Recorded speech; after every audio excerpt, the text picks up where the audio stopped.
আসসালামু আলাইকুম, সবাইকে শুভ সকাল। কেমন আছেন সবাই? আমি ভালো আছি আলহামদুলিল্লাহ।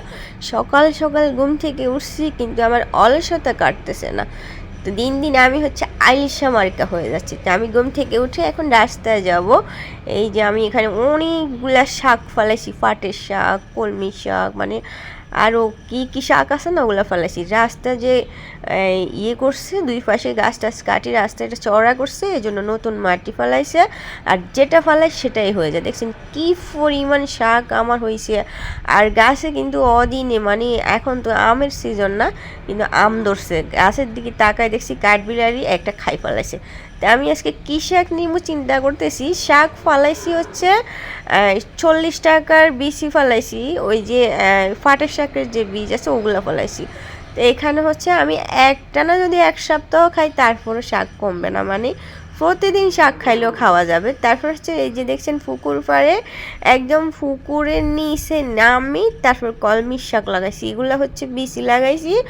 আর 60-70 টাকার মুঠা, যে কলমির শাকের মুঠা বিক্রি করে বাজারে, ওগুলো আনি আমি লাগাইছি। এই যে সাদাগুলো বিচি থেকে হয়েছে, আর লালগুলো বাজার থেকে মুঠা মুঠা কিনে আনি তারপর লাগাইছি। দেখছেন কত উপরে, মানে এখান থেকে উপরে উঠতে, রাস্তার উপর উঠতে আমার কত কষ্ট হয়েছে।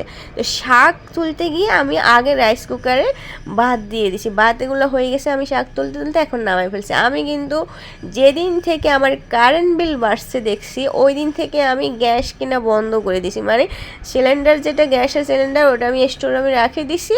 ওই দিন থেকে আমি রাইস কুকারে ভাত নামাই, তারপর ওই ফাতিলে আবার তরকারিও রান্না করে ফেলি। আজকে শাক নিছি, কলমি শাক, পাটের শাক একসাথে নিছি না, কয়টা আলু কুচি করছি, ওগুলাও মানে একটু বরকত হওয়ার জন্য। আমি বললাম না আমি একটু আইলসা মার্কা হয়ে গেছি, তাই এই কারণে এক ফাতিলে একটা রান্নাই করবো আজকে, আর কোনো রান্না করবো না, ঠিক আছে।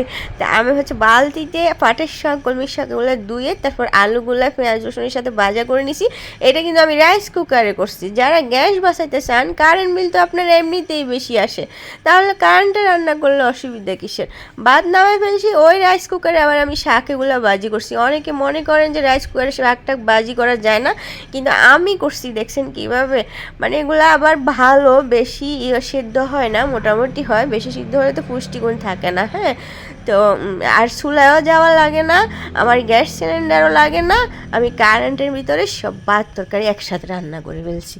এই যে দেখছেন সেই হয়েছে। কয়টা আলু কুচি করে দিছি না, এগুলোর সাথে চিংড়ি মাছ দিলে আরও মজা হইতো। চিংড়ি মাছ দিই নেই, যাই হোক।